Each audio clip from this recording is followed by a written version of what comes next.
everybody, I'm Monkey Yu, storytelling time again. And this segment, we're going to talk about uh, another story behind my favorite recipes from the Wholesome Vegan Cookbook. And for your information, this cookbook, the recipe in there, they are created along with my personal growth, my personal growing path actually. Um, a lot of this recipe that is collected inside this cookbook, right? They if I have got a chance, because this cookbook is actually arranged in such a way where they categorize them according to so-called dessert and then drinks, soup, and then mains and sides and all this. But if there's a way for me, there's a chance for me to rearrange it in a chronological order of my growing path in vegan cookbook, it will be even more interesting actually, seriously. And today I'm going to show you a very nice recipe and simple recipe, which is a black sesame ball. This sesame ball, it is also a very, very good indication of a milestone in my learning path. I first came across of this concept of this sesame ball like 6 years ago when I visited India for Ayurveda course. Yeah, every year I bring students to Ayurveda course in India, and it happens usually in the year end and all this. If you are interested, you are welcome to contact me. And in the Ayurveda course, right, we have a very small segment where we are introduced to traditional healthy way of eating, traditional way of Ayurvedic way of cooking and all this. And that 6 years ago, that was the time I was first introduced this sesame ball. Okay, but that time the sesame ball recipe is I would not say very different.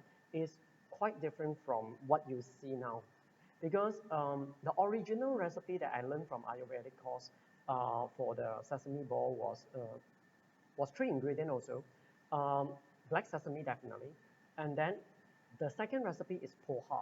Poha basically means in Indian term it is a flattened puff rice, flattened puff rice. So they use flattened white puff rice, and then they also use jaggery, which is a kind of a condensed sugarcane extract, which is a very natural sugar, and they are also naturally wet, and that's why it is also used as a binder as well.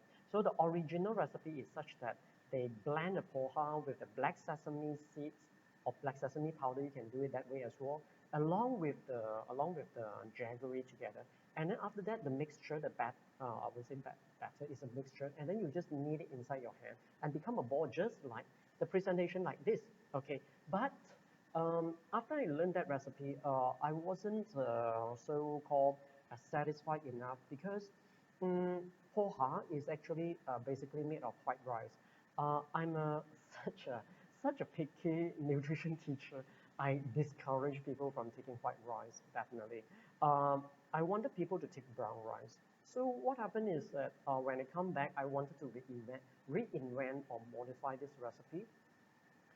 Instead of using poha, which is white rice, okay, I use brown rice powder. I decided to use brown rice powder as a replacement.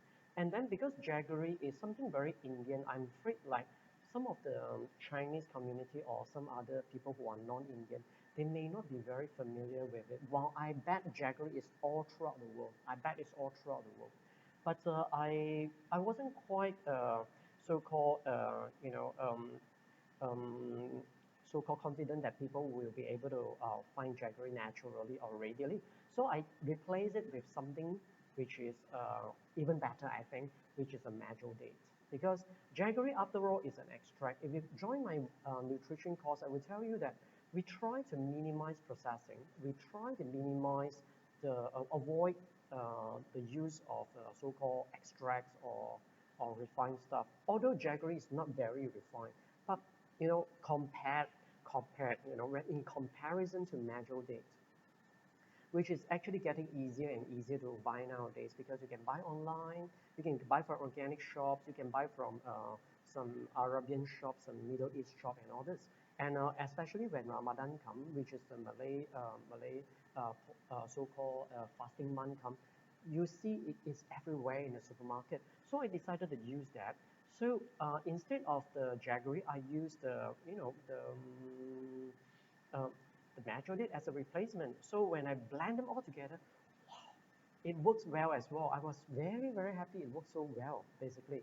So, but I have to say, this recipe that I reinvented, although it's meant to be healthy because it's got brown rice in there, instead of white rice, and it's more wholesome with natural date instead of using jaggery. But in terms of the balancing, the yin and yang balancing is there's a little bit of a difference. The white rice is not so heaty, it's not so heating up, uh, whereas the brown rice is more heating up. So you realize that if you were to go back to my Ayurvedic teacher's recipe, after taking it is less of a problem of getting heatiness. So what I suggest is that if you were to buy brown rice powder, buy those brown rice powder which is so-called sprouted, then the heatiness will drop. That because it is about the metabolic burdening issue actually, and uh, and of course it's not easy to find. But if you search hard enough in online kind of supermarket, I think you can still find it sometimes.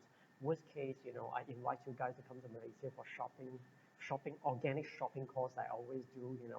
And I would be very happy to bring you up for 1 day, 2 days, to teach you. I have such a course in Malaysia where I actually bring students to do organic shop hopping and health shop hopping to buy the healthy ingredients. So in this in this recipe, the brown rice powder that I use is sprouted. So after taking it, you won't feel that kind of heatiness. And of course, um, heatiness means the very inflammatory response for some overseas student, overseas people who are watching this. And also, it is important the sesame powder that you buy is also sprouted, and also it must be cleaned in such a way that they are actually roasted in low temperature. So low temperature means below 150 generally in the outside, in the commercial setting.